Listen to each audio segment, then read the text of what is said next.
राजस्थान के एकीकरण का जो दूसरा चरण हुआ था वो था संयुक्त राजस्थान। अब देखो, मत्स्य संघ के बारे में हमने देख लिया था कि पहले चरण के अंदर जो 4 रियासतें और एक ठिकाना मिलाकर के मत्स्य संघ का गठन कर लिया गया था। अब जो दूसरा चरण है उसके अंदर देखा गया, क्योंकि 4 रियासतें जब एक तरफ हो गई थी तो अब जो एक तो जो दक्षिण और पूर्व की जो राजस्थान की रियासतें थी उन रियासतों के एकीकरण का प्रयास किया गया, क्योंकि ये सारी रियासतें सांस्कृतिक दृष्टि से और भाषा की दृष्टि से भी जुड़ी हुई थी और अमूमन इनके अंदर समान वंश के लोग शासन कर रहे थे। और इसमें दो प्रमुख मुख्य जो क्षेत्र आज वर्तमान जाते, एक तो हाड़ौती क्षेत्र और दूसरा वांगड़ क्षेत्र, इनकी रियासतों को एक किया गया। जैसे हाड़ौती संघ में हम देखते हैं तो कोटा, बूंदी और झालावाड़, तो कोटा और बूंदी में वही हाड़ा चौहान थे और इनसे ही कोटा से एक झाला जालिम सिंह ने झालावाड़ की स्थापना की थी, है ना। तो ये सारी रियासतें एक तरीके से जुड़ी हुई थी। इधर वांगड़ की जो डूंगरपुर है, बांसवाड़ा है, प्रतापगढ़ है, तो इनमें भी देखो सिसोदिया वंश का एक क्या था, शासन था। यानी जो मेवाड़ के अंदर जो शासन कर रहे थे उन्हीं वंश की शाखाओं के लोगों ने क्या किया था, यहाँ राज्य की स्थापना की थी। ये भी अपने आप से क्या हुई थी, एक दूसरे से जुड़ी हुई थी। तो इन रियासतों को तो आपको ध्यान रखना, इसमें कुल 9 रियासतें, या कुल कितनी रियासतें थी, 9 रियासतें। 9 रियासतों में आप 3 रियासतें तो थी अपने हाड़ौती संघ की, कोटा, बूंदी और झालावाड़, और 3 रियासतें थी वांगड़ संघ की, डूंगरपुर, बांसवाड़ा और प्रतापगढ़। तो इनको क्या किया गया था, इसमें साथ में लेकर के शामिल करने का विचार किया गया था। इसके अलावा दो जो सबसे छोटी रियासत शाहपुरा और दूसरी एक थी किशनगढ़, है ना, तो इनको साथ में शामिल करने का प्रयास किया गया, है ना। तो जिनको पहले क्या था, इनको पूर्व में अजमेर, मेरवाड़ा जो केंद्र शासित प्रदेश था उनमें मिलाने का प्रयास किया। तो इन्होंने उस समय क्या कर दिया था, विरोध कर दिया था। उन्होंने भाई कहा था कि हम तो रियासतें हैं और हमें एक केंद्र शासित प्रदेशों में क्यों मिलाया जाएगा, रियासत को एक रियासतों के अंदर ही मिलाया जाना चाहिए। ये दो ऐसी रियासतें थी जिनको तोहफों की सलामी का अधिकार नहीं था, प्रारंभ में इनको नहीं था तोहफों की सलामी का अधिकार। तो कभी पूछ ले ऐसा, क्योंकि कई बार ऐसा पूछ लिया जाता कि कौन सी रियासतें थी जिनको तोहफों की सलामी का अधिकार नहीं था, तो वो थी शाहपुरा और किशनगढ़। इसके अलावा इसमें 2 ठिकाने सम्मिलित किए। किसी में देखो 1 ठिकाने बताए गए, लेकिन किसी में 2 ठिकाने। तो कक्षा 8 की जो बुक्स है अपने राजस्थान के अंदर जो बोर्ड में चल रही है, उसमें इस दूसरे चरण में बताए गए कि जो कुशलगढ़ और लावा, जो दोनों ठिकानों का विलय है जो इस चरण के अंदर होता है। तो इस तरीके से ये संघ का गठन किया गया था। 9 रियासतें और 2 ठिकाने, कुल 11 राज्य इसमें क्या किए गए थे, सम्मिलित किए गए थे। अब देखते हैं इसके बारे में विस्तृत रूप से। तो यहाँ पर कोटा, झालावाड़, ये डूंगरपुर नहीं, यहाँ पर है बूंदी। बूंदी के शासकों ने एक हाड़ौती संघ बनाने का विचार किया। इसके बारे में पहले पढ़ चुके हमने, है ना। हालांकि उसमें है कोटा के महाराव के जो सर्वेसर्वा बनना था, तो बाकी जो बूंदी और झालावाड़ इसके लिए तैयार नहीं थे कि भाई तुम सर्वेसर्वा कैसे बन जाओगे, तो इस कारण ये अस्तित्व नहीं आया था। और इधर जो बांसवाड़ा, प्रतापगढ़ और डूंगरपुर, इन्होंने भी क्या किया था, डूंगरपुर के शासक जो लक्ष्मण सिंह जी थे उन्होंने वांगड़ संघ बनाने का प्रयास किया था, लेकिन सफल नहीं हो पाए थे। तब 3 मार्च 1948 को भारत सरकार ने इन सबको दिल्ली के अंदर बुलाया। पहले ये जो कोटा, झालावाड़ और बूंदी के शासकों के सामने संघ बनाने का प्रस्ताव रखा, तो इन्होंने तुरंत ही क्या कर लिया, स्वीकार कर लिया। क्योंकि वैसे कोटा राज्य तो तैयार ही था, और जब बाकी को समस्या कोटा वालों की थी और झालावाड़, डूंगरपुर को पता ही था, और झालावाड़ के वैसे जो शासक थे अपने हरिश्चंद्र सिंह, वो भी बड़े प्रगतिशील विचारों के शासक थे, है ना। अपने क्षेत्र में उत्तरदायी शासन की स्थापना भी उन्होंने करती थी, जो प्रजामंडल वाले पार्ट के अंदर हमने देखा। तो जब इनके साथ में प्रस्ताव रखा गया तो इन्होंने स्वीकार कर लिया। और फिर बूंदी के जो इस समय के शासक थे बहादुर सिंह जी, तो उन्होंने भी देखा कि ये भाई स्वीकार कर लेते तो अब वो कहाँ जाएंगे, वो इसी क्षेत्र में, तो उन्होंने भी क्या कर लिया, स्वीकार कर लिया था। और ऐसी बात जब वांगड़ संघ के बांसवाड़ा, प्रतापगढ़ और डूंगरपुर राज्यों के साथ में रखी गई, तो उन्होंने भी इस बात को क्या कर लिया था, शामिल कर लिया था। इसके अलावा यहाँ पर स्थानीय जो प्रजामंडल आंदोलन, उनका भी दबाव बढ़ रहा था। ये आपने नहीं देखा, पिछले पार्ट में देख लो। प्रजामंडल को याद करने के, उसके संस्थापक सन को याद करने की ट्रिक वाला भी वीडियो मैंने अपलोड कर रखा है, वो आप याद कर लेना, वो आपको देख लेना, और उसके बाद जीवन भर में आप कभी प्रजामंडल के सन और उसके संस्थापक आप नहीं भूलोगे। तो ये रियासत, इसके अलावा जो हमने 2 शाहपुरा और किशनगढ़ के बारे में भी देख लिया था। इसके लिए किशनगढ़ के तो महाराजा जो उस समय के थे अपने सुमेर सिंह, वो तो तैयार हो गए थे। ये राठौड़ों की अपने जो संस्था थी, इनको जब कहा अजमेर मेरवाड़ा में मिल जाओ तो ये तैयार, लेकिन शाहपुरा के जो उस समय के शासक थे राजा सुदर्शन देव जी, उन्होंने यार विरोध किया कि यार हमारी रियासत, हम रियासत है और एक रियासत का रियासत में विलय हो सकता है। और उन्होंने कहा था हम पूछेंगे हमारे प्रधान, क्योंकि ये राजस्थान के अंदर अगर रियासतों में कोई थी, शाहपुरा थी जिन्होंने उत्तरदायी शासन की यानी रिस्पॉन्सिबल गवर्नेंस की स्थापना कर ली थी गोकुल लाला सावा के ने। तो इन्होंने कहा भी ऐसा कैसे, आप जो अपनी मर्जी से नहीं, जो भारत सरकार थी उसको कहा था आप अपनी मर्जी से थोड़ा ही विलय करोगे, हम हमारे प्रधानमंत्री से पूछेंगे, हमारी जनता से पूछेंगे, फिर हमें कहाँ लेना। तो इन्होंने भारत सरकार को कह दिया हम क्या है, हम केंद्र शासित प्रदेश अजमेर मेरवाड़ा में नहीं मिलेंगे, और हम अगर आप राजस्थान संघ का जो गठन कर रहे हो इसमें मिलने के लिए हम क्या हैं, तैयार हैं। तो इस तरीके से ये क्या हो गए थे, तैयार हो गए थे। ये रियासतें राजस्थान की अन्य रियासतों के संग में मिलने के लिए क्या थे, इच्छुक थे। तो वैसा ही उन्होंने किया गया। इसलिए इन्होंने संयुक्त राजस्थान में शामिल होना क्या कर लिया, स्वीकार कर लिया। किन्होंने स्वीकार कर लिया, जो अभी हमने रियासतें देखी थी, कौन सी, यही वो दो रियासतें आपकी, है ना, जो शाहपुरा और किशनगढ़। इन्होंने क्या कर लिया था, अब स्वीकार कर लिया कि हम क्या रियासतों के गठन की बात हुई तो इन्होंने कर लिया हम इसमें क्या हो जाएंगे, शामिल हो जाएंगे, रियासतों के साथ में मिलने से हमें कोई आपत्ति नहीं है, तो हम क्या कर लेंगे, रियासतों के अंदर शामिल हो जाएंगे। अब देखते तो इस प्रकार इस संयुक्त राजस्थान के अंदर कितने राज्यों का गठन किया गया, 9 राज्य। कौन से थे, बांसवाड़ा, डूंगरपुर, प्रतापगढ़, कोटा, बूंदी, झालावाड़, किशनगढ़, शाहपुरा, टोंक। याद करने का मैंने आपको बता दिया, ये 3 राज्य थे जो वांगड़ संघ, आपको ध्यान रखना, वांगड़ संघ प्लस ये 3 राज्य थे हाड़ौती, तो वांगड़ संघ प्लस हाड़ौती, वांगड़ प्लस हाड़ौती। उसमें बाद में मैंने बता दिया छोटी रियासत है, सबसे छोटी शाहपुरा, उसके बाद थी किशनगढ़। तो ये 2 कितने हो गए, 3 3 6 और 2 8, और एक मात्र जो राजस्थान में मुस्लिम रियासत थी टोंक, उसको शामिल कर दिया। फिर भी आपको लग रहा है यार कि हमें याद नहीं होगी, तो मैं आपके लिए एक ट्रिक भी लेकर आया हूँ, बहुत ही मज़ेदार ट्रिक है, उसके माध्यम से भी आप क्या कर सकते हो, याद कर सकते हो। ट्रिक ये है कि कुशल सा किशन बांस को बूटो डूंगर पर लावा ने झाला दे। मैं लिख देता हूँ, आप लिख देना इसको सभी। ये है कुशल शाह किशन, कुशल शाह किशन बांस को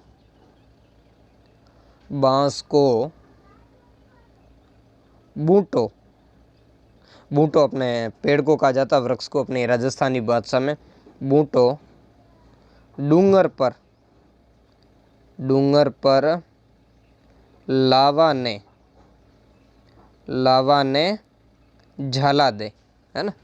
कुशल सा किशन बांस को बूटो डूंगर पर लावा ने झाला दे। मतलब देखो क्या है, एक किशन नाम के जो शाह यानी राजा हैं, वो पेड़ लगाने में यानी बूटे लगाने में बड़े कुशल हैं।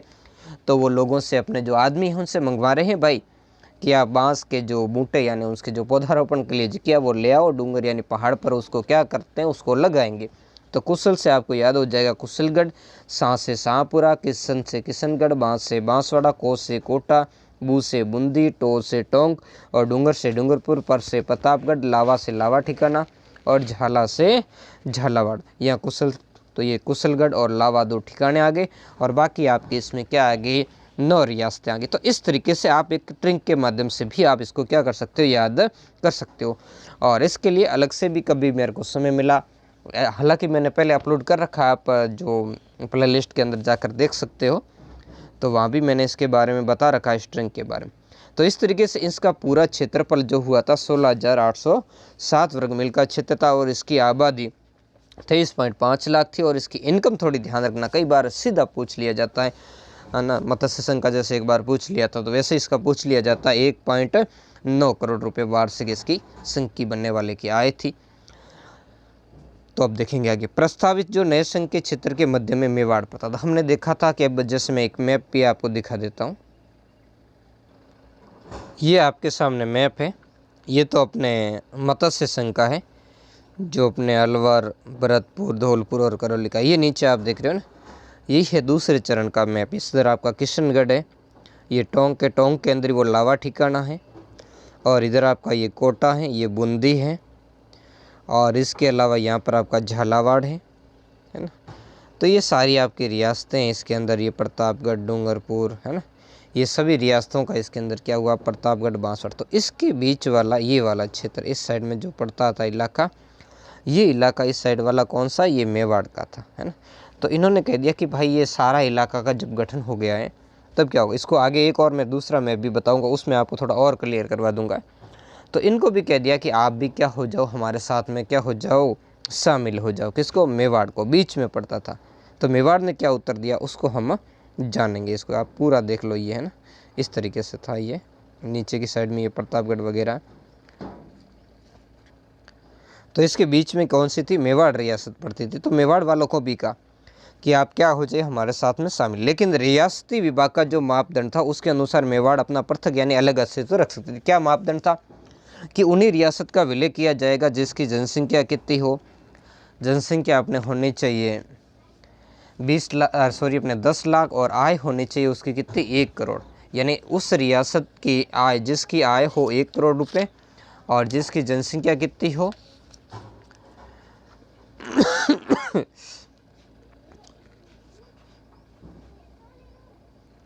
तो सॉरी, थोड़ा बीच में खांसी आ गई। तो इसमें कितनी थी, आय थी 1 करोड़ रुपए आय होनी चाहिए, और जनसंख्या कितनी होनी चाहिए, कम से कम 10 लाख रुपए 10 लाख जनसंख्या होनी चाहिए और आय 1 करोड़ होनी चाहिए। ठीक है।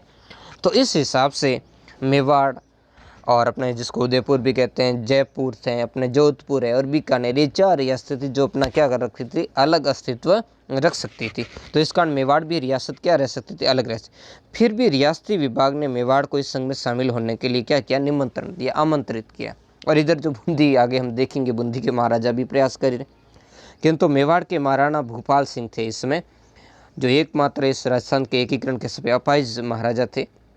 उन्होंने मेवाड़ और उसके साथ में मेवाड़ राज्य के दीवान थे सर एस.वी. राममूर्ति। ध्यान रखना, मेवाड़ के जैसे उस समय के दीवान सर एस.वी. राममूर्ति थे, और पहले हमने देखा था कि जयपुर के इस समय के दीवान वी.टी. कृष्णमाचारी थे। तो ऐसे लोगों को ध्यान रखना आप नाम के।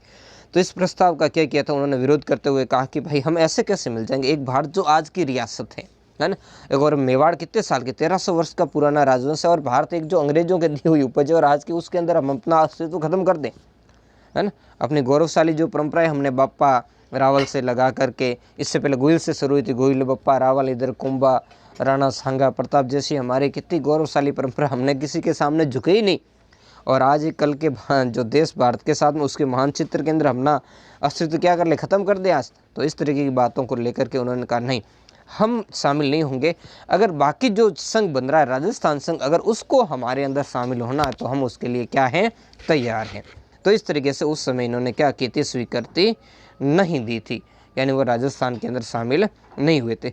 तो मेवाड़ राज्य की जो ऐसा रवैया था, इस रवैये को देखते हुए रियासती विभाग ने निर्णय लिया कि फिलहाल उदयपुर को छोड़कर, यानी उन्होंने कहा था इंतजार करो और देखो की नीति का अवलंबन किया। और जो बाकी जो तैयार थे उनको कहा आप तैयार हो तो आपका ही क्या कर लिया जाए, जो दक्षिण और पूर्व की रियासतों को मिला करके संयुक्त राजस्थान का क्या कर लिया जाए, गठन कर लिया जाए। इसको संयुक्त राजस्थान या राजस्थान संघ या पूर्व राजस्थान नाम से भी जाना जाता, तो इसका निर्माण कर लिया जाए। तो प्रस्तावित जो संयुक्त राजस्थान में कोटा सबसे बड़ी रियासत थी, तो इसलिए निर्णय हुआ कि उस संयुक्त राजस्थान के राज प्रमुख का पद किसको दिया जाए, कोटा के जो महाराजा थे भीम सिंह, उसको दिया जाए। और 25 मार्च 1948 को श्री एन.वी. गाडगिल ने इस नए संघ का क्या किया, उद्घाटन कर, यह तारीख निश्चित कर ली गई। हम देखते कोटा और बूंदी, ये दोनों ही क्या थी, ये दोनों ही चौहानों की थी, जो इस क्षेत्र को हाड़ा कहने के कारण इसे हाड़ा चौहानों के नाम से इनको जाना जाता था। चौहानों की कार्य नहीं थी, तो फिर क्या होता, बूंदी ने ये तर्क दिया कि भाई कोटा के जो महाराजा भीम सिंह हैं उनको राज प्रमुख पद दिया जाएगा। तो वरिष्ठता के हिसाब से, यानी पहले बूंदी, और बूंदी से ही कोटा रियासत का गठन हुआ, यानी बूंदी से ही निकला है। बूंदी से ही जो हाड़ा वंश के लोग निकले हैं, हाड़ा चौहान, उन्होंने क्या किया, कोटा रियासत को बनाया है। और क्षेत्रफल और महत्व के आधार पर भी बूंदी क्या है, उनसे श्रेष्ठ है, यानी पहले आती है। तो इसी कारण बूंदी के महाराजा थे बहादुर सिंह, इनको ये स्वीकार्य नहीं था, क्योंकि कुलीय परंपरा में उसका स्थान क्या था, कोटा से ऊंचा था। अतः बूंदी के महाराजाओं ने क्या किया, जब इन्होंने इस तरीके की बात जो रियासती विभाग को बताई, तो रियासती विभाग ने इनसे कहलवा दिया कि भाई अब पुराने होंगे वो हमें नहीं लेगा, लेकिन वर्तमान के अंदर कोटा रियासत बड़ी है और कोटा रियासत का महत्व भी बड़ा है। इधर कोटा के जो महाराज भीम सिंह थे वो पहले संघ के लिए, बाद में एकीकरण के लिए बड़े तैयार हो रहे थे। तो इन्होंने कह दिया कि भाई कि अब तो क्या है, जो भी पहले था वो था, लेकिन अब हम क्या करेंगे, कोटा के महाराज को ही क्या बनाएंगे, अब इसका राज प्रमुख बनाएंगे और राजधानी भी क्या रखेंगे, कोटा में ही रखेंगे। अब इन्होंने बूंदी के महाराव ने देखा कि अगर इस तरीके से कोटा के महाराव को जब रियासती विभाग बनाने पर अड़ा है, तब इसका समाधान क्या निकाला जाए। तो समाधान ये निकाला जाए कि अगर मेवाड़ शामिल हो जाए तो अपने आप उसकी समस्या का समाधान हो जाएगा, क्योंकि जैसे ही मेवाड़ के महाराणा इसमें शामिल हो जाएंगे तो मेवाड़ के महाराणा राज प्रमुख बन जाएंगे और राजधानी भी उदयपुर चली जाएगी। अपने मारवाड़ी के अंदर एक कहावत है कि भाई मरे तो कोई बात नहीं, लेकिन भाभी के नखरे कम होने चाहिए, है ना, भाभी के नखरे झड़ने चाहिए। तो वैसे ही यहाँ पर ये बात चल रही थी बूंदी के महाराव। उसको तो कुछ मिलने वाला नहीं था, लेकिन क्या थे, जो कोटा के जो महाराव को, जो महाराजा थे, उनको मिलने वाला जो पद था वो भी उन्हें नहीं मिलना चाहिए। तो भाई साहब कोटा के महाराव अब गए और मेवाड़ के महाराणा के पास गए और महाराणा से जाकर के बात की, और मेवाड़ के महाराणा ने क्या किया, बूंदी के महाराज को भी वही उत्तर दिया जो उसने कुछ दिन पहले क्या दिया था, रियासती विभाग को। वही अपनी प्राचीनताओं का हवाला दिया और कह दिया कि भाई आज ये कोई हम ऐसे अपनी जो परंपराओं की तितांजलि नहीं दे सकते। जो बूंदी के महाराजा समझ रहे थे कि मेवाड़ के महाराणा राजप्रमुख बनने से उनकी कठिनाइयों का स्वत ही क्या अपने आप जो हल हो जाएगी, निराकरण, तो वो हो नहीं पाया। तो अंत में फिर क्या करते, विवश होकर के बूंदी के महाराव को कोटा महाराजा को संयुक्त राजस्थान का राजप्रमुख बनने का प्रस्ताव शामिल करना। तो इधर सरकार ने कोटा के महाराव का भी सम्मान बनाए रखने के लिए भारत सरकार ने क्या किया था, बूंदी के महाराव को उपराज प्रमुख बना। कैसा उपराज प्रमुख में 2 प्रकार विभाग, तो इनको बना दिया। जो बूंदी के महाराव थे बहादुर सिंह, तो बहादुर सिंह को वरिष्ठ उपराज प्रमुख बना दिया। क्या बना दिया, वरिष्ठ। इसके अलावा डूंगरपुर के महाराव को भी क्या, जो डूंगरपुर के महाराव कौन थे, इसमें लक्ष्मण सिंह थे, तो लक्ष्मण सिंह को भी उपराज प्रमुख बनाया गया, लेकिन उनको कैसा, उनको कनिष्ठ बनाया गया। लक्ष्मण सिंह अपने बन गए कनिष्ठ उपराज प्रमुख, और जो बूंदी के जो महाराव थे बहादुर सिंह, उनको बनाया गया वरिष्ठ उपराज प्रमुख। तो इस तरीके से 9 राज्यों का जो क्या होता था संक्षिप्त जो संविधान तैयार किया गया, और इसका उद्घाटन की डेट तैयार आपको याद रखनी है, 25 मार्च 1948। उद्घाटन डेट आपको कैसे याद करेंगे वो भी मैं लास्ट में आपको बता दूंगी। ये एक और मैप है जो आपके इस द्वितीय चरण का ही है, तो इसको थोड़ा सा आप देख लीजिए। मैं थोड़ा छोटा कर लेता हूँ इसको और भी, ताकि आप इसको क्या करो, पूरा आप देख पाओ, ठीक है ना। ये था अपने ना, तो इसमें आपकी ये जो रियासतें हैं, यहाँ आपकी टोंक है, ये बूंदी है, ये किशनगढ़, और इसी में ये शाहपुरा थी, ये भीलवाड़ा वाला क्षेत्र, इधर ये कोटा है आपका, यहाँ झालावाड़, यहाँ प्रतापगढ़, यहाँ डूंगरपुर और बांसवाड़ा, और जो इसके बीच वाला ये क्षेत्र है ना, ये मेवाड़ का था। तो इस समय जब कहा गया भाई ये मेवाड़ भी साथ में आ जाए तो क्या हो जाएगा इनके बीच में, तो दोनों की जो कनेक्टिविटी है वो भी हो जाएगी, तो इनके बीच में पड़ती थी। तो इसका उद्घाटन 25 मार्च 1948 की हो गया। टोंक के अंदर लावा ठिकाना, ये कई बार होता है, जैसे बड़ी समस्या होती है, जिसमें कई कहते हैं कि लावा जयपुर में है, कई कहते हैं टोंक में। हाँ, पहले जयपुर के अंदर था, लेकिन बाद के अंदर अंग्रेज़ों के समय इसको टोंक में शामिल कर दिया। और जब टोंक के नवाब ने भी क्या किया, इनके साथ अत्याचार करना प्रारंभ कर दिया, तब अंग्रेज़ों ने क्या कर दिया, लावा को अलग रियासत का क्या कर दिया, दर्जा, जिसको ठिकाने कहा जाता। ठिकाने वो थे जिनको सलामी का, तोपों की सलामी का अधिकार नहीं होता था। एक अपने ये बांसवाड़ा के अंदर था कुशलगढ़ ठिकाना। कौन सा था, कुशलगढ़ ठिकाना, जो पहले एक मैंने भूलवंश आपको बता दिया था होगा कुछ, तो ये आपके कहाँ पर है, जो ठिकाना जो कुशलगढ़ है वो आपके कहाँ पर है, बांसवाड़ा के अंदर है। तो इस तरीके से ये आपका जो राजस्थान के गठन का जो दूसरा चरण है वो आपका क्या किया था, बता कंप्लीट हो गया। अब इसमें और क्या बातें थी, और कुछ बातों को हम थोड़ा सा क्या कर लेते हैं, देख लेते हैं। वही बातें जो हम किसकी देखेंगे, मेवाड़ वाली बातें। फिर बहुत अभी और भी जानना है इसके बारे में, हम तो बहुत ही अच्छी तरीके से जानेंगे। विशेषकर मैं देखो, मेरा लक्ष्य है कि मेरे जो विद्यार्थी हैं वो भी इतने ज्ञानवान हो जाएं कि वो आगे चल कर के जब कंपटीशन एग्ज़ाम देंगे, क्योंकि इसके बाद आपका 12वीं के बाद आपके बहुत सारे क्षेत्र खुल जाते हैं, और कई सारे हमारे मित्र जो कंपटीशन एग्ज़ाम्स की तैयारी कर रहे हैं तो उनको भी सारी जानकारी मिल जाए, ठीक है ना। तो अभी जैसे रिट की न, कॉलेज लेक्चर की खूब सारी वैकेंसीज आई हुई है। तो इधर मेवाड़ के संयुक्त राजस्थान में शामिल न होने के फैसले का मेवाड़ में क्या हुआ, बड़ा ही तीव्र तेज गति से विरोध हुआ था। और इस विरोध को किसने किया था, मेवाड़ प्रजामंडल।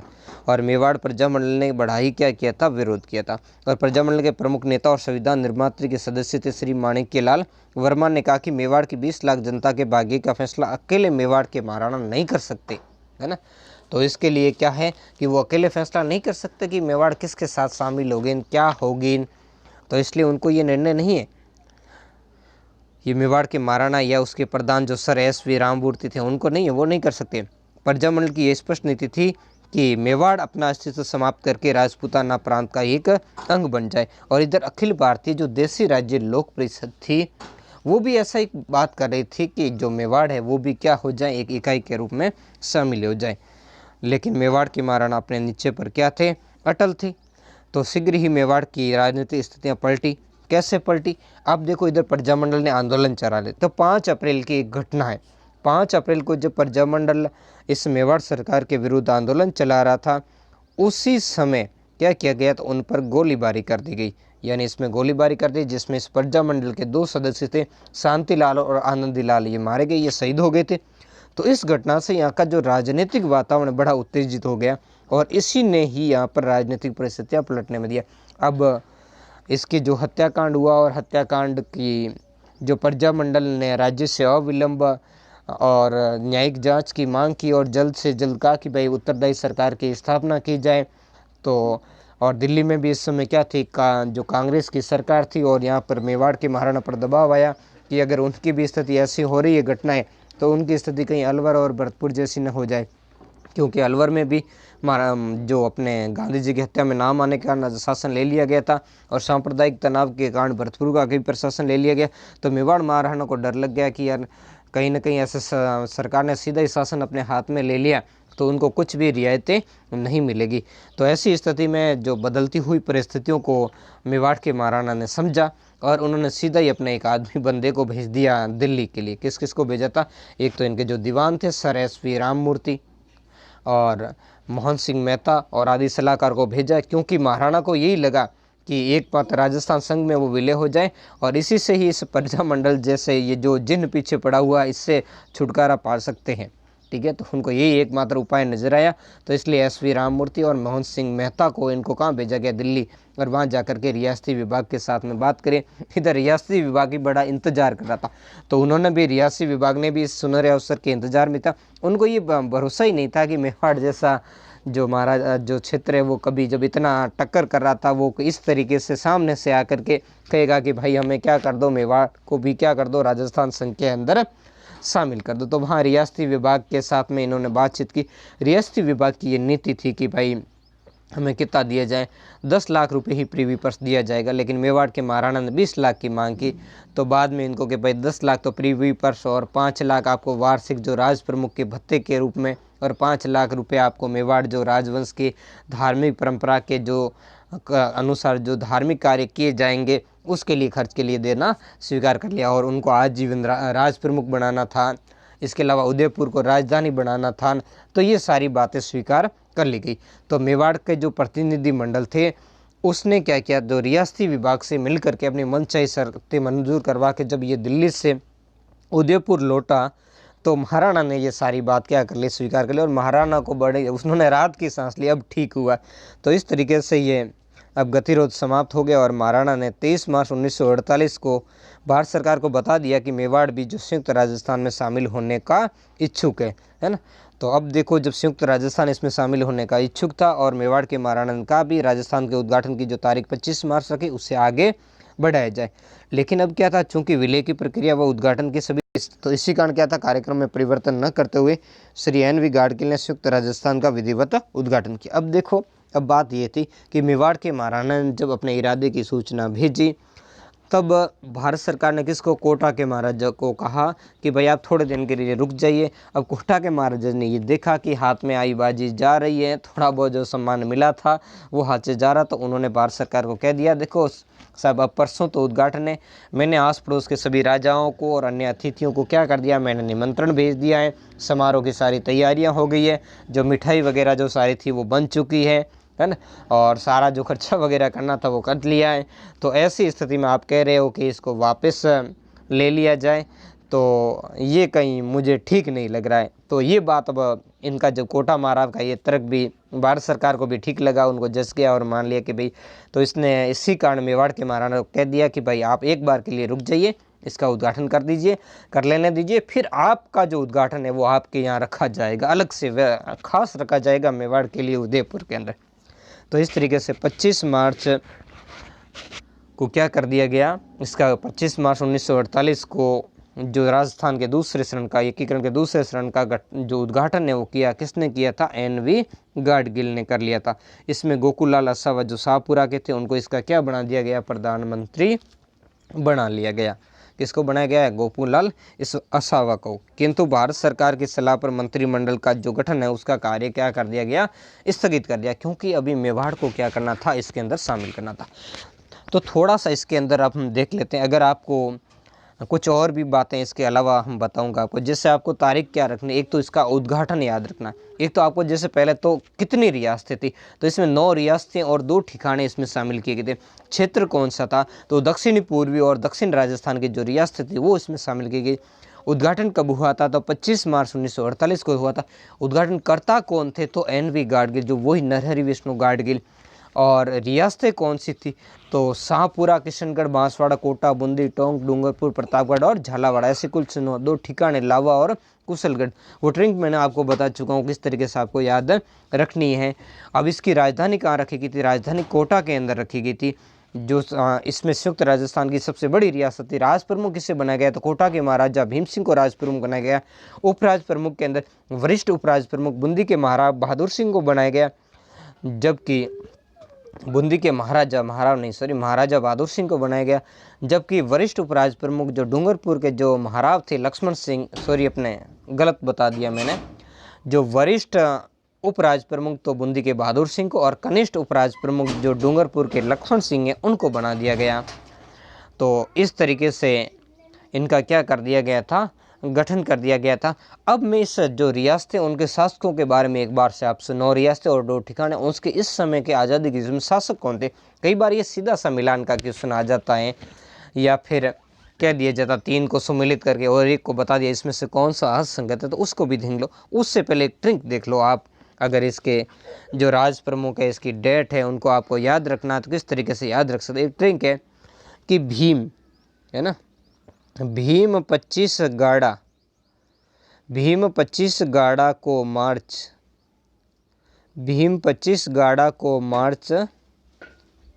बहागो लक्ष्मण, यानी एक लक्ष्मण नामक व्यक्ति को कह रहा है कोई कि भीम है वो 25 गाड़ा को मार्च बहागो लक्ष्मण। तो इससे भीम से महाराज भीम सिंह 25 से जो 25 और यहाँ मार्च से ध्यान रख लेना, 25 मार्च 1948, गाड़ा से गाडगिल, को से कोटा, ठीक है। तो कोटा के महाराज भीम सिंह थे और गो से आपको इनके प्रधानमंत्री ध्यान रखना, गोकुललाल असावा। और ये लक्ष्मण से जो इसके उपराज प्रमुख बनाया गया था लक्ष्मण सिंह जो डूंगरपुर के थे। तो इस तरीके, और बाद से रख देना एक उपराज प्रमुख बनाया गया था बहादुर सिंह को, ठीक है।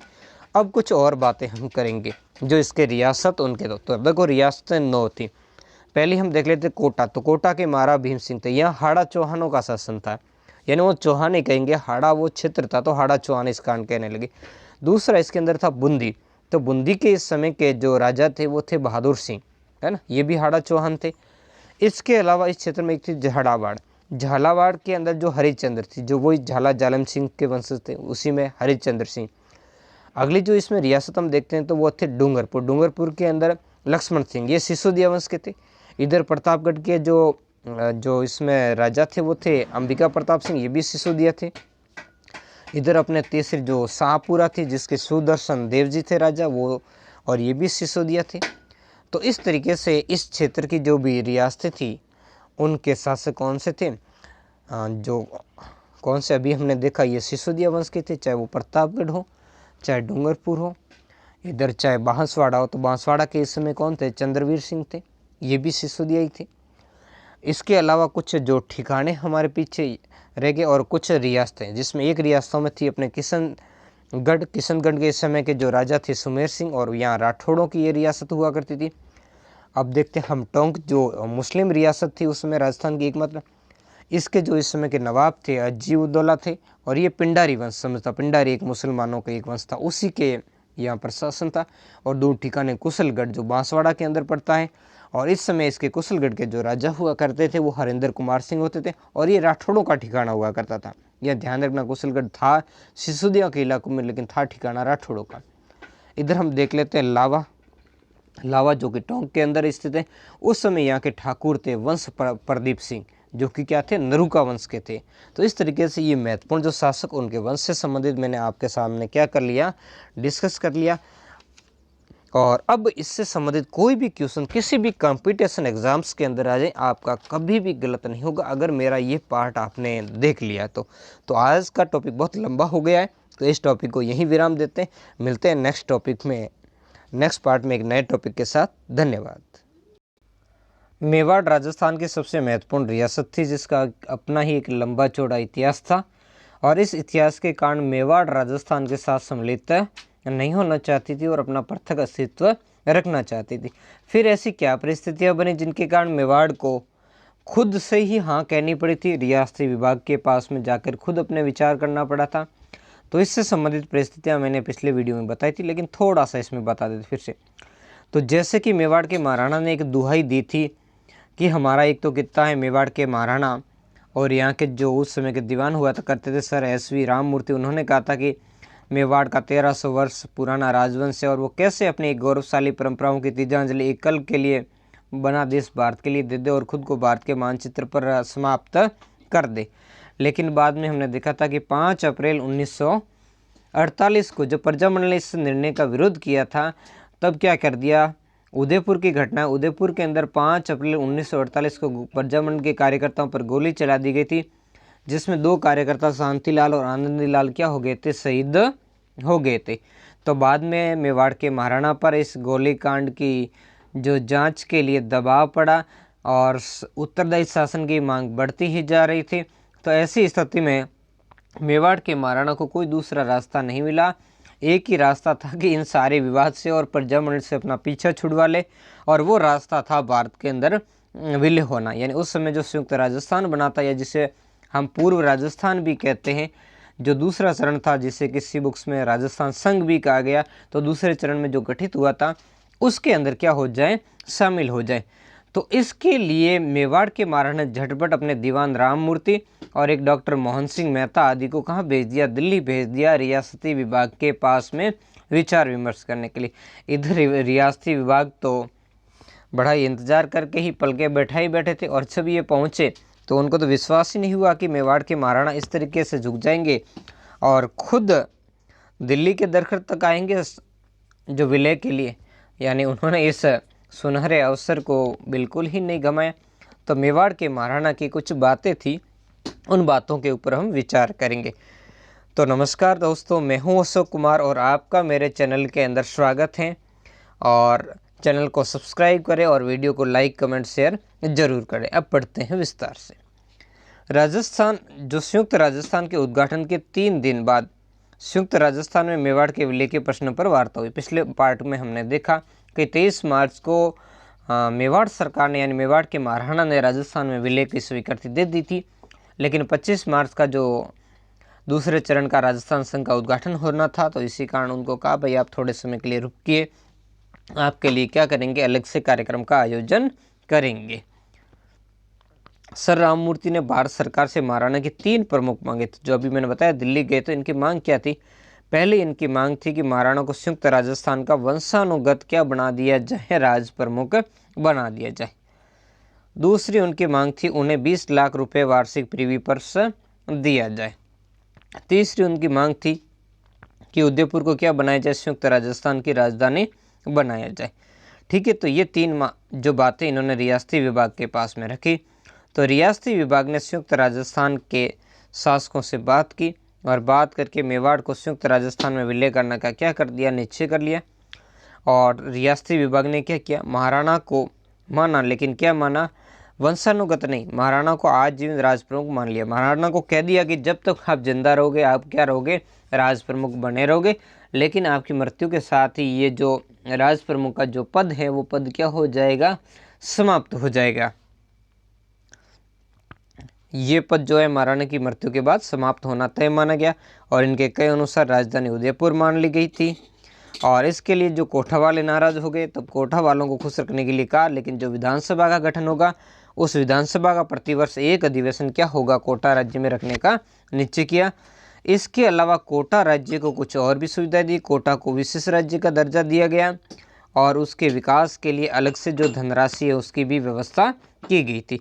तो इस तरीके से जो रियासती विभाग ने सभी राज्यों को क्या कर लिया था, धीरे धीरे करके इसको संतुष्ट कर दिया था। ठीक है, ऐसी स्थिति होगी। अब बात रही जो मुख्य मुद्दा था प्रीव्यू पर्स। मेवाड़ के महाराणा को वार्षिक प्रीव्यू पर्स कितने थे, 20 लाख रुपए माने, लेकिन उसके जवाब में तो क्या हुआ, यानी भारत सरकार ने उसमें निश्चित एक तिथि निश्चित या एक लिमिट बनाई हुई थी कि किसी भी रियासत को क्या किया जाए, 10 लाख से ज़्यादा प्रीव्यू पर्स नहीं दिया जाए। अब जब यहाँ 20 लाख और मेवाड़ जैसा बहुत ही महत्वपूर्ण रियासत जब सम्मिलित होने को तैयार हुई थी, तो सरकार इस अवसर को खोना नहीं चाहती थी।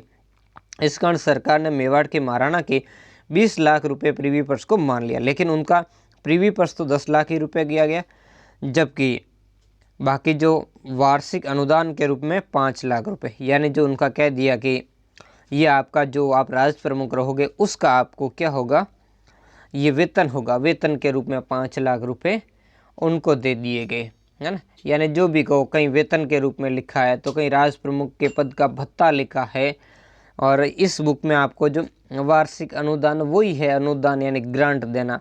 ठीक है, तो जैसे करके ऐसा 5 लाख रुपए। और इसके अलावा अगले जो 5 लाख है वो धार्मिक अनुष्ठान के लिए क्या किए गए, स्वीकृत किए गए। किसके लिए किए गए, धार्मिक अनुष्ठान। जो मेवाड़ के राजवंश की परंपरा के अनुसार वो अपने धार्मिक करते करते थे, तो उन कार्यों को करने के लिए, ये खर्च करने के लिए देना सरकार ने क्या कर लिया, स्वीकार कर लिया था। तो इस तरीके से जब मेवाड़ का प्रतिनिधिमंडल रियासती विभाग से मनसाई शर्तें मंजूर करवा करके दिल्ली से उदयपुर लौटा, तो महाराणा ने बड़ी राहत की सांस ली थी। और महाराणा ने झटपट 11 अप्रैल 1948 को क्या कर दिया था, जो विलय पत्र था, संविलियन पत्र, उस पर क्या कर दिए, अपने साइन कर दिए। तो इसके साइन करने के बाद ही जो रियासती विभाग ने क्या किया, राज्य के प्रधानमंत्री पद के लिए जो किसको, मेवाड़ के बड़े तपस्वी नेता थे माणिक्य लाल वर्मा, इन वर्मा को क्या कर दिया, इसके लिए मनोनीत कर दिया था। ये उद्घाटन का फोटो है इनके, आप देख सकते हो, है ना, जो संयुक्त राजस्थान के निर्माण के ऊपर माणिक्य लाल वर्मा जी बैठे हैं एक तरफ, और उनके साथ उनके मंत्रिमंडल के सदस्य हैं। तो इस तरीके से इस संघ का उद्घाटन करने के लिए उस समय तत्कालीन भारत के प्रधानमंत्री, या कह सकते हैं भारत के पहले प्रधानमंत्री पंडित जवाहरलाल नेहरू जी आते, क्योंकि मेवाड़ जैसी बड़ी राजस्थान की रियासत का क्या हो रहा था, राजस्थान के अंदर विलय हो रहा था। तो ऐसी स्थिति के अंदर फिर महत्वपूर्ण व्यक्तित्व यहाँ आएंगे। तो पंडित जवाहरलाल नेहरू ने 18 अप्रैल 1948 को उदयपुर का विलय किया। पहला चरण हुआ था 18 मार्च 1948, तो उससे ठीक 30 दिन यानी 1 महीना बाद इसका उद्घाटन किया गया। इस डेट को आपको क्या करना है, ध्यान रखना है। अब इसमें आपको ध्यान रखना है क्या विलय हुआ था, जो राजस्थान संघ था, राजस्थान संघ के अंदर मेवाड़ का विलय किया गया। यानी अब रियासतें, उसमें 9 रियासतें थी, एक मेवाड़ शामिल हो गई, और कुल रियासतें कितनी हो गई थी, 10 रियासतें। अब यहाँ मेवाड़ के महाराणा को क्या बनाया गया, राज प्रमुख। मेवाड़ के महाराणा जो भूपाल सिंह जी थे उनको क्या बनाया गया, राज प्रमुख बनाया गया। और कोटा के जो महाराजा को क्या बनाया गया, वरिष्ठ उपराज प्रमुख बनाया गया। तो इनको भी कुछ देने को खुश किया गया। एक तो इनको विशेष जो पैकेज इनके लिए दिया गया था, इसके अलावा एक जो सालाना होने वाला विधानसभा का एक वार्षिक अधिवेशन कोटा में रखने का निश्चय किया गया। इसके अलावा जो इनको उपराज प्रमुख बनाया गया था। तो बाकी जो उस समय दूसरे चरण तक हमने देखे, बूंदी और डूंगरपुर के महाराज जो वो भी उपराज प्रमुख हुआ करते थे, तो कोटा के महाराजा को बना दिया गया वरिष्ठ उपराज प्रमुख, और बूंदी और डूंगरपुर के महाराजा को क्या बना दिया गया, इनको बना दिया गया कनिष्ठ उपराज प्रमुख, इनको बना दिया गया था। और अब प्रधानमंत्री गोकुलाल असावा की जगह किसको बना दिया गया था, प्रधानमंत्री माणिक्य लाल वर्मा को बना दिया गया था। और बाद में, क्योंकि देखो दूसरे चरण के अंदर जब मंत्रिमंडल का गठन होना था, तो उसमें मेवाड़ के महाराणा ने स्वीकृति दे दी थी, इस कारण उसको स्थगित कर दिया गया था। तो अब पंडित जवाहरलाल नेहरू और सरदार पटेल के परामर्श से माणिक्य लाल वर्मा ने अपने क्या किया था, मंत्रिमंडल का गठन किया था। क्योंकि दूसरे चरण के अंदर जो हुआ करते थे कौन, गोकुल प्रसाद असावा, वो क्या थे, उस समय अपने प्रधानमंत्री हुआ करते थे शाहपुरा के, तो उसको इसके अंदर क्या बनाया गया, उप प्रधानमंत्री बनाया गया। इसके अलावा इनको तो इसको क्या बनाया गया, गोकुलाल असावाजी को उप प्रधानमंत्री बनाया गया था। किसके गठन से, पंडित जवाहरलाल नेहरू और सरदार पटेल के परामर्श के ऊपर। अब थोड़ा सा माणिक्यलाल वर्मा के बारे में जान लेते हैं। माणिक्यलाल वर्मा को मेवाड़ का गांधी भी कहा जाता है। इन्होंने जो स्वतंत्रता के लिए संघर्ष लड़ा था, उस समय एक पंछीड़ा नामक गीत भी लिखा था, एक पुस्तक लिखी थी बहुत ही महत्वपूर्ण, मेवाड़ का वर्तमान शासन, जो प्रजामंडल वाले टॉपिक के अंदर भी पढ़ाया था। और प्रजामंडल आंदोलन के समय इनको कोमलगढ़ के दुर्ग के अंदर नज़रबंद किया गया था। और कौन कौन से लिए गए, उदयपुर से प्रेम नारायण माथुर को लिया गया, भूरीलाल भैया को लिया गया, और मोहनलाल सुखाड़िया जो राजस्थान के सबसे लंबे समय तक क्या रहे थे, मुख्यमंत्री रहे थे, जिन्हें आधुनिक राजस्थान का निर्माता भी कहा जाता, तो बहुत ही महत्वपूर्ण व्यक्तित्व हैं। इसके अलावा डूंगरपुर से अपने भोगीलाल पंड्या जी को लिया गया, जो वांगड़ के गांधी थे। इधर अपने माणिक्यलाल वर्मा मेवाड़ के गांधी, भोगीलाल पंड्या वांगड़ के गांधी अपने, और अबीन हरि इनको कोटा के थे, और ब्रज सुंदर शर्मा ये बूंदी के थे। तो इस तरीके से सभी रियासतों के लोगों को लेकर के क्या किया गया, एक मंत्रिमंडल था, उसका क्या किया था, गठन किया गया। इस प्रकार राजस्थान के एकीकरण का तीसरा चरण पूरा हुआ था। इस जब मंत्रिमंडल गठन हो रहा था तो मेवाड़ के महाराणा ने थोड़ी समस्या खड़ी की थी, यानी गतिरोध उत्पन्न किया था। ये एकमात्र जो प्रजामंडल था जिसके गठन के समय इसके जो मंत्रिमंडल को लेकर के क्या हुआ था, विवाद खड़ा हो गया था। किसके बीच में, मेवाड़ के महाराणा और माणिक्यलाल वर्मा के बीच में। क्योंकि मेवाड़ के महाराणा ने ब्रह्मा को मंत्रिमंडल के अंदर जागीरदारों का भी प्रतिनिधित्व देने का आग्रह किया था, जबकि ब्रह्मा जी ने ऐसा करने से स्पष्ट मना कर दिया था। तो इसी कारण जो नए राज्य की गठन के बाद ही वैधानिक संकट पैदा हो गया था। ये ध्यान रखना कि कौन से चरण के अंदर उसका उद्घाटन होते ही क्या था, वैधानिक संकट खड़ा हो गया था। तो वो था अपना ये तीसरा चरण, जिसके अंदर क्या होता है, मेवाड़ का विलय होता है।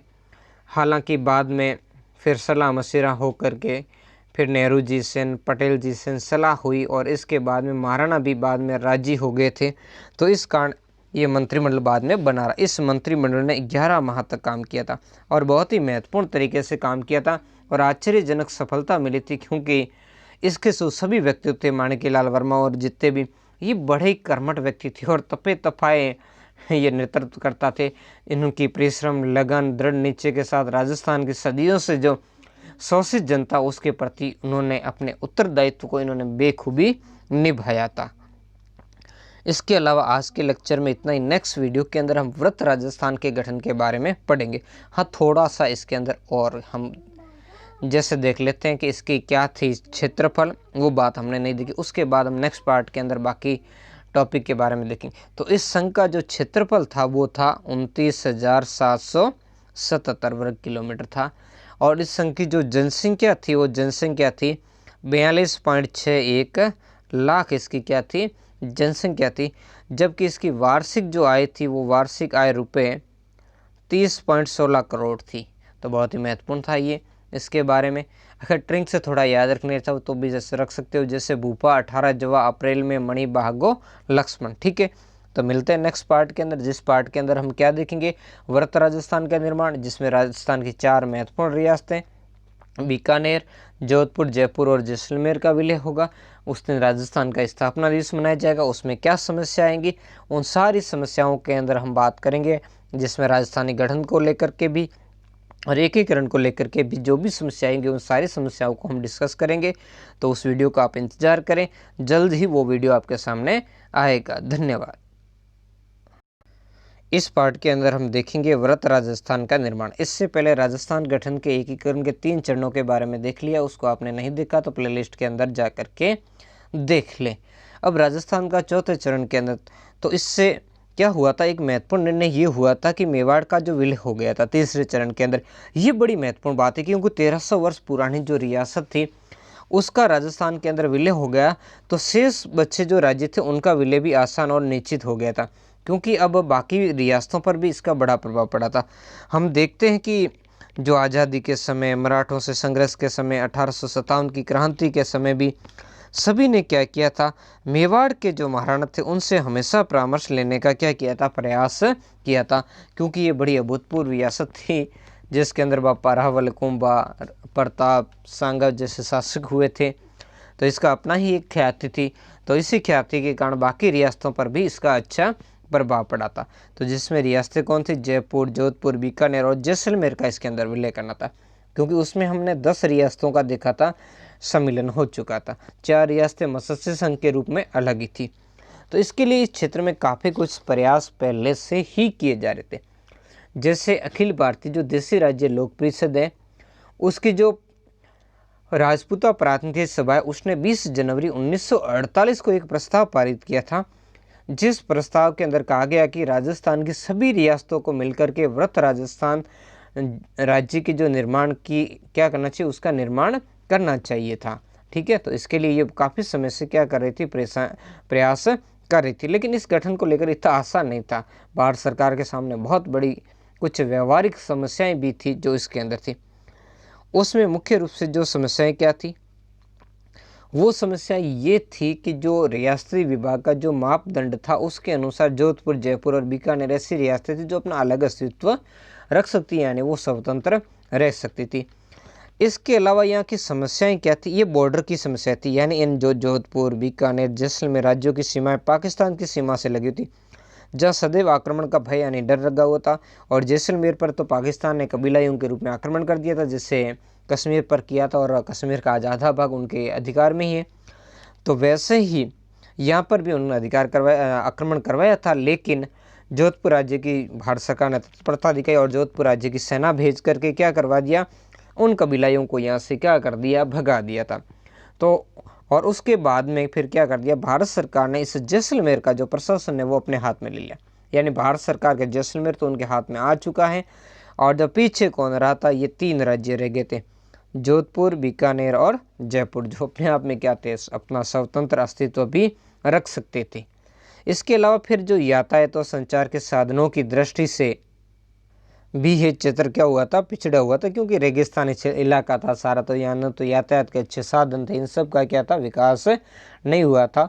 और इस क्षेत्र का जो विकास करना है वो भी इन राज्यों की आर्थिक सामर्थ्य से बाहर था, क्योंकि आमदनी उतनी थी नहीं और जो भौगोलिक परिस्थितियाँ थी वो बड़ी विषम थी, है ना, मरुस्थलीय क्षेत्र होने के कारण।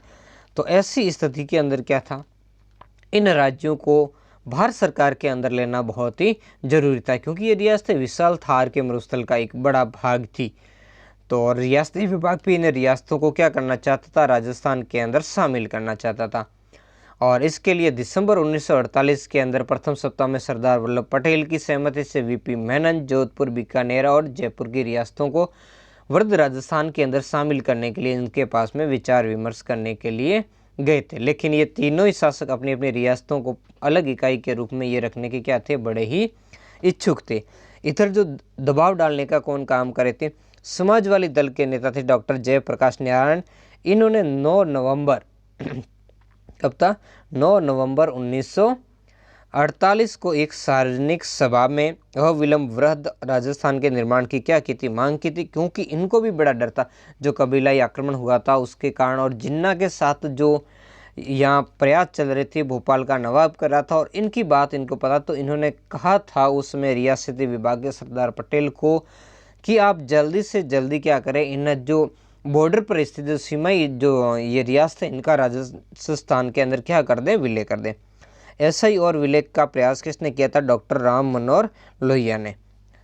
तो इन्होंने भी क्या किया था, अखिल भारतीय स्तर पर, कहाँ पर, राम मनोहर जो लोहिया जी थे उन्होंने अखिल भारतीय स्तर पर जो एकीकृत राजस्थान है उसकी मांग भी इन्होंने उठाई थी। तो बहुत ही महत्वपूर्ण बात है और इस तरीके की घटनाक्रम यहाँ पर हो रही थी।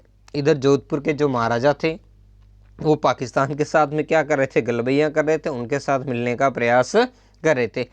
लेकिन जो इसमें जोधपुर के जो नरेश कौन थे, हनुवंत सिंह थे, वो ऐसा प्रयास कर रहे थे, उसके साजिश का भंडाफोड़ कर दिया था रियासती समाचार पत्र के उस समय संपादक होते थे सुमने जोशी। उन्होंने इसकी तरफ क्या कर लिया था, इस पूरे घटनाक्रम का क्या कर दिया था, भंडाफोड़ कर दिया था। यानी अब देखते हैं आगे। तो ऐसी स्थिति के अंदर जो रियासती विभाग है वो तुरंत ही क्या हो गया था, फिर सक्रिय हो गया था। तो रियासती विभाग के जो सचिव थे वीपी मेनन ने संबंधित शासकों से क्या की, वार्ता शुरू की, इनको जो अधीन लाने के लिए बातचीत शुरू कर दी थी। और वे 11 जनवरी 1949 को क्या गए, जयपुर, और वहाँ जाकर के जयपुर के महाराजा ने से क्या की, बातचीत की। जयपुर महाराजा सवाई मान सिंह सेकंड थे इसे, काफ़ी हिचकिचाहट और समझाने बुझाने पर व्रत राजस्थान के लिए क्या हो गए थे, तैयार हो गए थे। अब काफ़ी उन्होंने समस्या क्योंकि इनका भी था कि अलग रहने का बात हो रही थी, तो ये अपना क्या थे, जयपुर को अलग ही स्टेट के रूप में रखना चाहते थे। लेकिन इनको वीपी मेनन द्वारा समझाने के बाद ये तैयार हो गए थे। लेकिन इन्होंने कुछ शर्तें रख दी। वो शर्तें क्या थी? इन्होंने शर्तें रखी कि वही जो जैसे मेवाड़ के महाराणा भूपाल सिंह जी ने रखी थी, वैसे कि जयपुर महाराजा को वृद्ध राजस्थान का वंशानुगत क्या बना दिया जाए, राज प्रमुख बना दिया जाए। तो बड़ी समस्या थी कि भाई दोनों ने एक ही पद के लिए बात कही है, तथा जयपुर को भावी राजस्थान की राजधानी बनाया जाए। उधर उदयपुर वाले महाराणा कहते हैं हमें भी राज प्रमुख, उनको बना दिया, राजधानी उदयपुर रखी जाए, तो राजधानी उदयपुर रख दी। अब ये कह रहे हैं कि राजधानी क्या रख दी जाए, जयपुर रख दी जाए। इधर मेनन ने विलय की शर्तों के बाद में विचार करने का आश्वासन देकर के विलय की बात स्वीकार, यानी इनको विलय ऐसा समझाया वीपी मेनन ने कि आप अभी साइन कर दो, आपकी सारी बातों को क्या कर लिया जाएगा, स्वीकार कर लिया जाएगा। तो इस तरीके से जयपुर राज्य को क्या कर लिया था, जो राजस्थान के अंदर या वृद्ध राजस्थान जो था उसमें विलय के लिए क्या कर लिया था, राज्य कर लिया था। तो विलय के प्रारूप पर जयपुर महाराजा की स्वीकृति के बाद तार द्वारा इसकी सूचना बीकानेर और जोधपुर को भेज दी गई। तो इसमें इन्होंने इनके ऊपर भी बड़ा क्या बढ़ा था, दबाव बढ़ा था। यहाँ पर बीकानेर और जोधपुर के शासकों ने भी काफ़ी आनाकानी की। जो पीछे इसकी शुरुआत के अंदर समस्याओं के अंदर मैं इस पर डिस्कस कर चुका हूँ पूरा विस्तार से, वो पार्ट आप देख ले क्या समस्याएं थी इनमें। तो इसमें बीकानेर के और जोधपुर ये पहले दोनों ही सम्मिलित होना चाहते थे, लेकिन अंत में ये जिन्ना के जाल में आ गए थे, है ना। जो बीकानेर के महाराजा को तो जो फिरोजपुर हेड से इनकी जो नहर आती थी गंग नहर, उसको लेकर के, और जोधपुर के महाराजा को तो जिन्ना ने क्या कर दिया था, पूरा खाली जो स्टाम्प था उस पर अपने साइन करके सौंप दिए थे कि आप इसमें जो शर्तें लिखना चाहो वो लिख सकते हो। अब महाराजा को भी क्या चाहिए था, कराची, जिसमें कराची के जो बंदरगाह से इनको आवागमन चाहिए था, जिसके लिए फ्री में रेल लाइन मिलने वाली थी, हथियार मिलने वाले थे, ऐसी बहुत सारी सुविधाएं इन्होंने उसमें लिख करके दी थी। तो ये पाकिस्तान के क्या थे, प्रभाव में थे।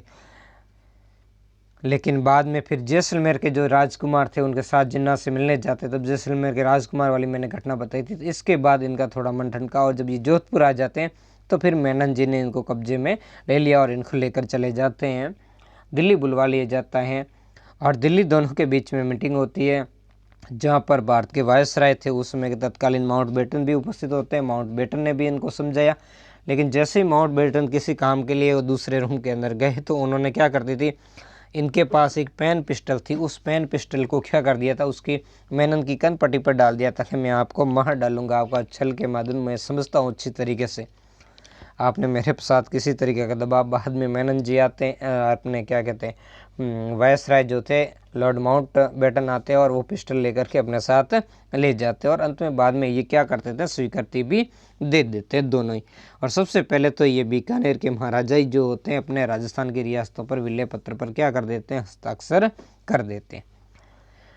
अब देखते हैं आगे। तो 14 जनवरी 1949 को सरदार पटेल ने उदयपुर की एक आम सभा के अंदर व्रत राजस्थान के क्या निर्माण की क्या कर दी थी, घोषणा कर दी। वहाँ सार्वजनिक सभा के अंदर उन्होंने बताया कि जोधपुर, जयपुर और बीकानेर के महाराजाओं ने अपनी अपनी रियासतों को राजस्थान में विलय करने का क्या कर लिया, करना स्वीकार कर लिया। तो वहाँ के उपस्थित जन समुदाय ने बड़ी करतल ध्वनि से इनका क्या किया था, स्वागत किया था। और इसके बाद में इस योजना पर विचार करने के लिए 3 फरवरी 1949 को दिल्ली में वीपी मेनन ने क्या की थी, बैठक आयोजित की। इस बैठक के अंदर क्या निर्णय लिया गया, वो निर्णय हम देखते हैं। इस बैठक में ये निर्णय लिया गया कि मेवाड़ के महाराणा को क्या किया, क्योंकि यहाँ बड़ी समस्या थी, क्योंकि जयपुर के जब महाराजा ने क्या मांग लिया था, राज प्रमुख का पद मान लिया था। तो जयपुर के महाराजा जो सवाई मानसिंह शंकर थे उनको जीवन पर्यंत राज प्रमुख बना दिया, यानी उनको क्या कर दिया गया था, जीवन प्रमुख जो राज प्रमुख बना दिया गया था। लेकिन उनकी जो जीवन पर्यंत ये बात नहीं रखी गई थी, यानी उनको क्या कह दिया गया, आपको क्या बना दिया जाएगा, राज प्रमुख बना दिया जाएगा। दूसरी तरफ मेवाड़ के महाराणा को आजीवन महाराणा क्या कर दिया, महाराज प्रमुख घोषित, उनके लिए एक अलग पद का सर्जन किया गया। जब राज प्रमुख सवाई मानसिंह को बनाया गया तो इनको क्या बना दिया गया, महाराज प्रमुख बना दिया गया। जयपुर के सवाई मानसिंह सेकंड क्या बन गए, राज प्रमुख। अब देखो जोधपुर और कोटा के शासकों को क्या बना दिया गया, वरिष्ठ उपराज प्रमुख। कोटा के जो अपने शासक थे वो तो पहले से ही क्या थे, वरिष्ठ उपराज प्रमुख थे जो भीम सिंह थी। बाद में जोधपुर के जो महाराजा थे हनुवंत सिंह, उनको भी क्या बना दिया गया, वरिष्ठ उपराज प्रमुख बना गया। और अपने बूंदी और डूंगरपुर के शासक जो कनिष्ठ उपराज प्रमुख थे वो तो इस पर बने गए थे।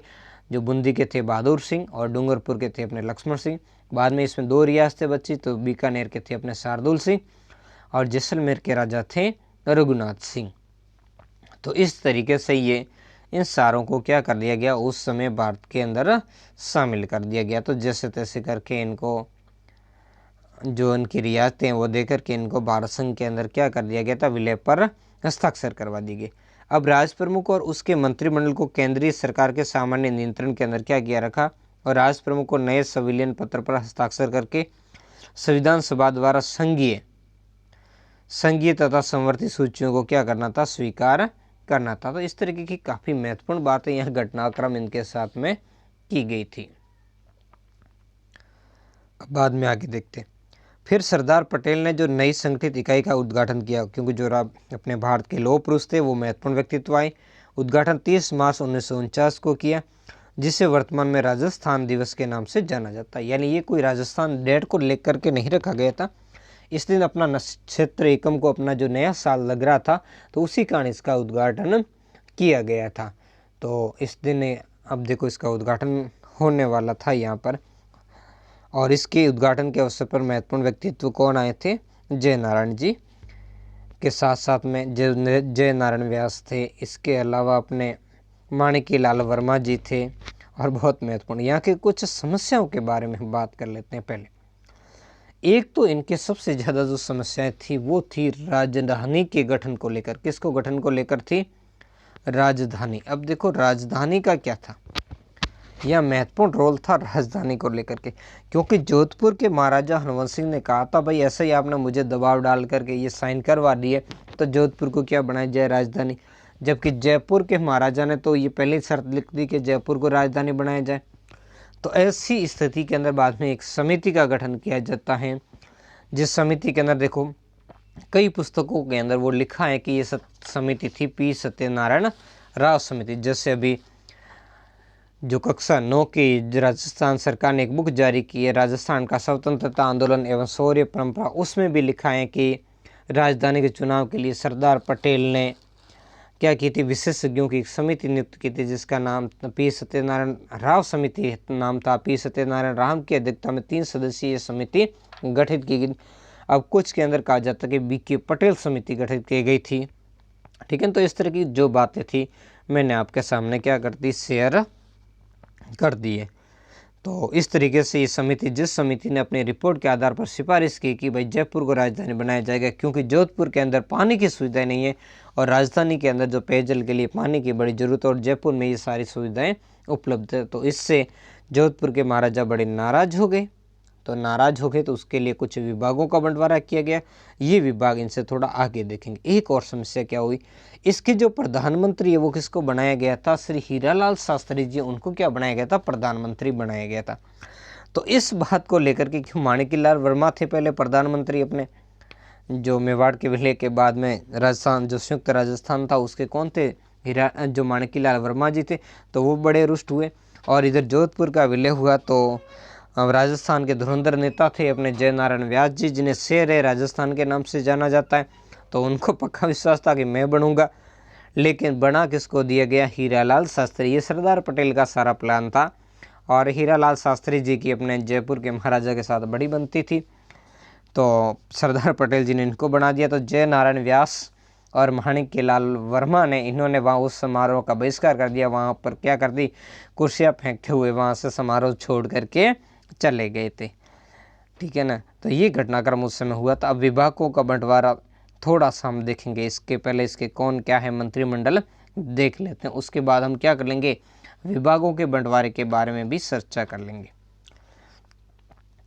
अब तो इस तरीके से हीरालाल शास्त्री जी थे, उन्होंने 4 अप्रैल 1949 को मंत्रिमंडल की क्या संभाली थी, कमान संभाली, जिसमें कौन थे, सिद्धराज डड्डा जी ये जयपुर के थे, प्रेम नारायण माथुर ये उदयपुर के थे, भूरेलाल बयां भी उदयपुर के, अफूलचंद बापना जोधपुर के, नरसिंह कछवा ये जोधपुर के थे, राव राजा हनुमंत सिंह ये भी जोधपुर के थे, रघुवर दयाल गोयल ये बीकानेर के थे और वो वेद प्याल त्यागी ये कहाँ के थे, कोटा के थे।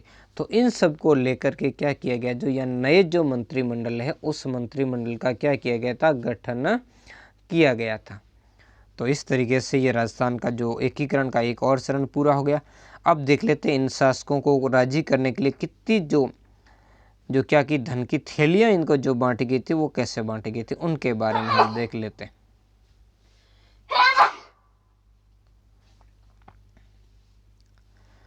तो इसके लिए हम देखते हैं कि जयपुर और वहाँ के शासकों को क्या क्या जो दिया गया इसके अंदर। तो इसमें जयपुर के शासकों को क्या दिया गया, कितना प्रीवी वर्ष दिया गया, 18 लाख, और जोधपुर के शासकों को दिया गया 17.5 लाख रुपए, और बीकानेर के शासकों को दिया गया 17 लाख रुपए, और जैसलमेर के शासकों को कितना लिया गया, 2.8 लाख रुपए। इन सबको उसकी हैसियत के हिसाब से दिया गया था। बीकानेर के शासक ने बहुत ज़्यादा डिमांड रखी थी, तो इनको 18 लाख रुपए तो प्रीवी वर्ष दिया गया, और 5 या 5.5 लाख ऐसा करके उनको कुछ वेतन वगैरह जो राज प्रमुख का उस रूप में इनको प्रदान करके खुश करने का प्रयास किया गया। और जयपुर को क्या बना दी गई, राजधानी घोषित कर दी गई। अब इधर जो जोधपुर के महाराजा हमने देखा नाराज थे, तो जोधपुर के महाराजा को खुश करने के लिए अब क्या किया गया, भारत सरकार ने कहा भाई जो हाई कोर्ट है ना, न्याय विभाग, वो आप रख लो, न्याय करना आप, है ना। तो वैसे राजस्थान के बड़े नगरों के महत्व को बनाए रखने के लिए कुछ राज्यों पर सरकारी कार्यालय दिए गए था। जैसे जोधपुर वालों की ज़्यादा नाराजगी थी तो उनको कह दिया भाई देखो, राजा लोगों को कह दिया भाई आप तो न्याय करने वाले, तो बड़े खुश हो जाते थे। तो ये जोधपुर के महाराजा कह दिया भाई हाई कोर्ट जोधपुर के अंदर रखेंगे। अब बीकानेर वालों का पहले से शिक्षा के क्षेत्र में बड़ा ही प्रयास था, बीकानेर के महाराजों ने ऐसी बातें की थी, और वो बड़े प्रगतिशील जो बीकानेर के शासक हुए। तो बीकानेर के तो लोगों इसी की मांग की थी, शिक्षा की। तो बीकानेर के महाराजा ने कहा भाई हमें तो कुछ, शार्दुल सिंह जी थे तो हमने तो कुछ न तो डिमांड रखी अपनी, न कुछ हमें चाहते, हमें क्या दे दो, शिक्षा मंत्रालय। तो जो शिक्षा विभाग है वो बीकानेर में कह दिया। इधर उदयपुर के अंदर क्या दिया गया, उदयपुर वालों का भी महत्वपूर्ण रोल था, तो उदयपुर वालों को भी कुछ क्या दिए गए, इसमें विभाग दिए गए। तो उदयपुर वालों को कह दिया कि भाई जो खनिज, कस्टम और एक्साइज विभाग है, कौन सा, खनिज का, कस्टम का, एक्साइज का, वो विभाग आपके पास रहेगा। तो ये विभाग उदयपुर को दे दिया गया। इसके अलावा जो कृषि विभाग है वो किस में दे दिया गया, भरतपुर को दे दिया गया, और जो वन एवं सहकारी विभाग है वो कोटा को दे दिया गया। तो इस तरीके से ये सारे विभागों का क्या कर दिया गया, इसमें बंटवारा कर दिया गया था।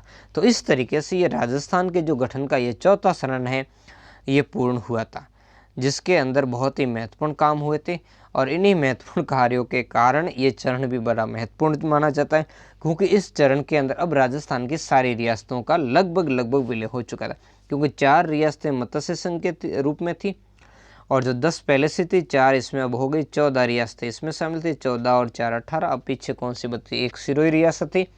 तो जो अपने सरदार पटेल थे वो सिरोही को तो अपने उस समय के बम्बई प्रांत के अंदर मिलाना चाहते थे, जो गुजरात एजेंसी थी उसके अंतर्गत करना चाहते थे। हालांकि अगले पार्ट के अंदर हम पढ़ेंगे कि किस तरीके से जो छठा चरण होगा उसके अंदर सिरोही का फिर वापस किया जाएगा, विलय किया जाएगा।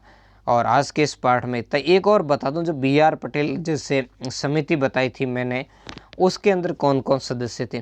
तो जो BR पटेल तो उसके अध्यक्ष थे, ये भी 3 सदस्य समिति, उसमें एक सदस्य TC पुरी थे, और एक जो सदस्य थे वो कौन थे, SP चिन्हा थे। इसके अलावा जो हमने सत्यनारायण, जो P सत्यनारायण राव समिति की जो बात की थी, जो इस समिति के अंदर भी कुछ महत्वपूर्ण जो 3 सदस्य हुए थे। हालांकि इसके लिए हम आगे भी बात करेंगे, अभी आप जानना चाहो चलो इसके 3 सदस्यों के मैं आपको नाम बता देता हूं, कि एक तो सदस्य अपने जो P सत्यनारायण राव थे जो इसके अध्यक्ष थे। इसके अलावा दूसरे 2 सदस्य, एक तो V विश्वनाथन थे और एक BK गुप्ता थे। तो ये कुछ समितियां थी। इसके अलावा एक शंकरराव देव समिति और थी, उसमें भी 3 सदस्य थे, है ना। उनके भी नाम वैसे आगे आ जाएगा, अगले चरण में हम देखेंगे। उनके 3 सदस्य थे, एक तो शंकरराव देव थे, और दूसरे प्रभुदयाल जी, और तीसरे RK जो सिद्धवा करके थे वो सदस्य इसके अंदर थे। ठीक है, तो आज के पार्ट में इतना ही। मिलते हैं नेक्स्ट पार्ट में एक नए टॉपिक के साथ। धन्यवाद।